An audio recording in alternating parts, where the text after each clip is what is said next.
Hello guys, welcome to my channel. तो आज मैं आप सबको भारत और नेपाल के रिश्ते के बारे में और भारत में नेपालीज कब आए, कहां से आए और उन्होंने अपना दैनंदिन जीवन कैसे पार किया, उन सब के बारे में कुछ बातें बताना चाहती हूँ। तो पहले नेपाल के राजा गिरवन योद्धा विक्रम शाह 1815 में थे। तो उस वक्त हमारा हिमाचल का कुछ भाग और दार्जिलिंग, सिक्किम और कालिम्पोंग नेपाल ने अपने टेरिटोरी एक्सटेंड किए थे। तो उस समय ब्रिटिश और नेपाल के बीच एंग्लो नेपाली युद्ध हुआ था, जो कि 1814 to 1816 तक चला था।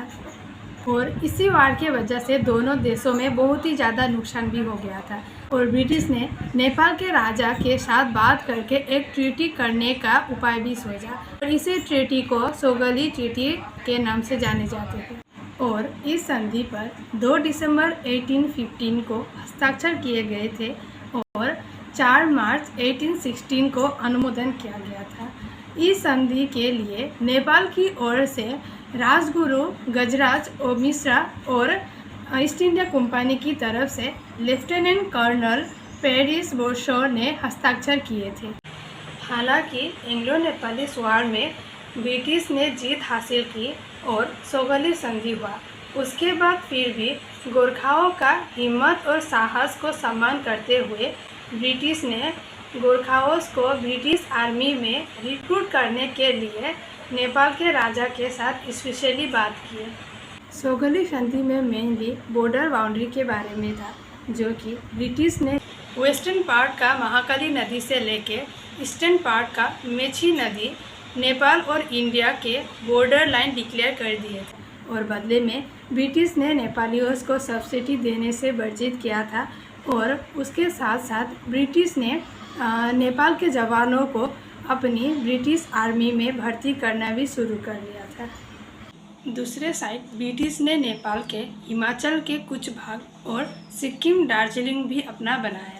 मेनली 18th सेंचुरी में ब्रिटिश द्वारा जितने भी गोरखालीज लाए गए वो ज़्यादातर असम में ही अपना काम, संस्कृति और कल्चर को बढ़ोतरी देते हुए स्थायी रूप से रहने लगे। गोरखालियों ने भारत में अपना योगदान सेना में ही नहीं बल्कि गांव-गांवों में कृषि क्षेत्र, गौपालन, डेयरी और टी गार्डन में भी इन सब का विकास करने में अपना अच्छा योगदान दिया है। 18th सेंचुरी में असम में उनका योगदान मेनली 4 तरफ से था। फर्स्ट, सेना में, सेकेंड, पशुपालन के हेतु, third, tea garden labour, fourth, security of Digboi oil. First, जब बर्मा ने असम, मणिपुर में अपना राज शुरू किया तब उसी बर्मीज को निकालने के लिए ब्रिटिश ने बर्मा एंग्लो वार शुरू किया, जो कि 1824 to 1885 तक फर्स्ट, सेकेंड, थर्ड वार चला।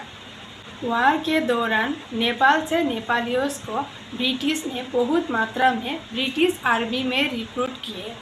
उस वार के दौरान बड़ी मात्रा में गोरखालियों ने अपना जान गुमाया और उस वार के बाद असम, मणिपुर में ही रहने लगे। गोरखा ने असम वैली के भरलीमारा से लेके भवानी देवी थान तक और बूढ़ा छपरी से लेके तेजपुर के भेली तक गाय, बैल, भैंस, बकरी और भेड़ा को घास चढ़ाते थे। और 1881 में प्रोफेशनल ग्रेजिंग रिजर्व भी डिक्लेयर कर दिया गया था उस एरिया को। Third, tea garden labour. जब 1853 में ब्रिटिश द्वारा किया हुआ टी गार्डन असम में सक्सेस हुआ तब ज़्यादातर लेबर नेपाल से ही लाए गए और 1863 में नेपालियों को फ्रीडम दिया गया कि असम के भूमि में टी को लगा सके। Fourth, security of Digboi oil. जब 1889 में असम दिग्बोई में ऑयल का खोज हुआ था तब उस वक्त उस एरिया में ज़्यादा घना जंगल होने के कारण वहाँ के लोकल लोग भी सिक्योरिटी के लिए नहीं जा पाते थे। तभी गोरखा कम्युनिटीज़ को सिक्योरिटी के लिए रिक्रूट किया गया था और वहीं से दिग्बोई के आसपास के इलाका में रहने लगे, जैसे इटापट्टी, राजपट्टी, नालापट्टी, मूल्याबारी, तपाबस्ती, एग्रीमेंट लाइन और गुरुपाथक में। और 1923 में जीत बहादुर प्रधान को लेबर रिक्रूटमेंट करने के लिए ऑथराइज किया गया और उन्होंने दार्जिलिंग सिक्किम से हज़ारों में लेबर लाए। नेक्स्ट वीडियो में मैं 1950 के इंडिया और नेपाल के ट्रीटी के बारे में बताऊंगी। Thank you for watching. Please like, comment and subscribe.